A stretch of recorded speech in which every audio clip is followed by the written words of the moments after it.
Brand new 5 stars, part of the 24/7 Sports Final 5-star reveal today. The entire top 247 is out now. You can go to 247sports.com and check it out. Now all we got to do is get ready for National Signing Day this upcoming week. I got some guys that I want to talk about. These are the new 5 stars now. So if you've been busy at work or have an actual life all day and you haven't been able to find out, this is where you come. I got you covered. So Adepaju Adebawore is a name that I was just talking about. He is a 5-star edge guy at Oklahoma. Here's what's very interesting about him. Number one, he won't be that difficult to pick out on film here. He's the one who just looks different than every other player. He's the number 9 overall player in the country now. More on how significant that is in a second. 6'4", 240. Huge get for Brent Venables out of Kansas City. I remember when they landed him, and I went over to the Oklahoma 24/7 message board. Brandon Drummond, the guys over there, had like 19 different threads about him. And if you didn't know who he is as a player, that may be a little weird. If you do watch him, you realize how big it is. Here's why I mentioned him being the number 9 player in the country.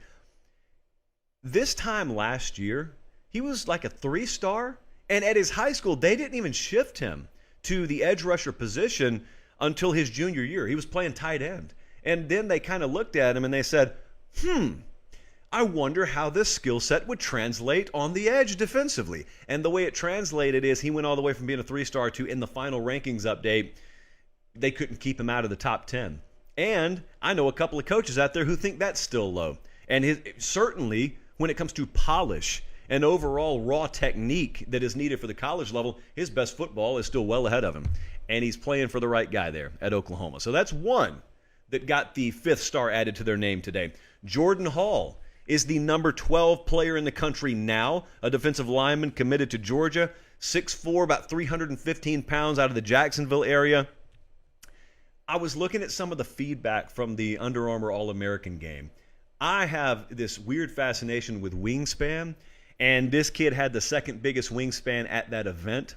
And the reason why I have a fascination with it is when you go and you watch teams like Georgia, when they're warming up, 2 things stand out about their athletes. Number one, how high their hips are. And number 2, how long their arms are. And then you add in the height, and you add in the weight, and you add in all the stats on the sheets they hand you.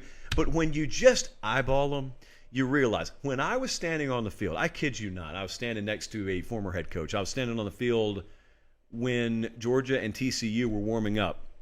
And that coach looked. And it was almost like a sorrowful look. And it was there was an unspoken, but everyone was thinking the same thing standing down there. And that was, the kids over here, bless them, in black and purple, don't look like they play at the same level as the kids over here in red. And as it turns out, they didn't. And Jordan Hall is going to fit in very well there in Athens.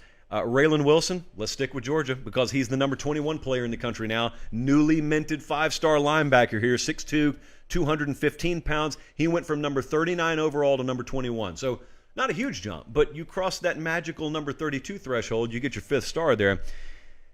I said linebacker. I think you all heard that. 6'2", 215. Yeah, that's a modern age linebacker. You don't have to be 6'4", 260 to play that position anymore. I know some of you who follow the more intricate workings of this sport understand the GPS systems that are put into your pads when you practice at the college level. But a lot of the camps that you go to, they clock you. The catapult system, for example, is very popular. And that's just where you're wearing a device that tracks your miles per hour. That's sort of the new age metric that they want to know. They want to know what your peak speed is. They want to know your shuttle. No one really cares about the 40 anymore. They still do it at the combine for legacy reasons, I guess. But they want to know how fast you can run. I was in Georgia's facility the night before they played Tennessee this past year and looking at some of the internals and some of the numbers they have about their own players. And that's where it was fascinating, by the way. Some fool had talked about how Keely Ringo is probably not going to have the speed to match Tennessee's receivers. And I'm walking through Georgia looking at the numbers and, oh, there's Keely Ringo. Huh. Well, that number looks like one of the fastest anyone's ever run here, right, guys? Yeah. We don't know where it came from. Well, the reason I'm mentioning miles per hour is because Raelyn Wilson is a 23-mile-per-hour guy. He's not playing corner. He's not playing receiver. He's going to play linebacker. Georgia just happens to have another linebacker that can run in the 23-mile-per-hour range. Shocking, I know. Moving on. Santorine Perkins. I expected this one. This is a linebacker out of Mississippi.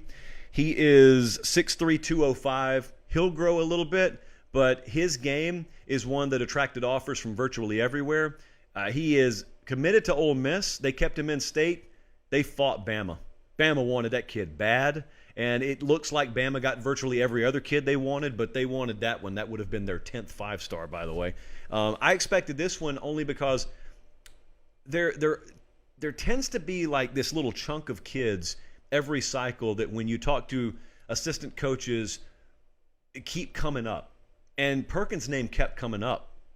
And it was one where when you play in some of the more rural areas in the South, it's not the same as if you play in Jacksonville or Atlanta or Houston. Everyone knows everything about those kids. Santorine Perkins, well, the coaches who were chasing him knew a lot about him, but there's a reason why he is a newly minted five-star. I'm fully convinced if that kid played in the greater Charlotte area, probably would have had five-star status before that. That's not bias for or against. It's still a reality even in 2023 of the recruiting landscape. He's a monster. He'll probably play as a true freshman for Lane Kiffin. And then, speaking of that group of kids whose names are always on the tips of coaches' tongues, Yanze Pierre made the biggest jump anyone made today. He went from being the 91st ranked player in the country to number 28 overall.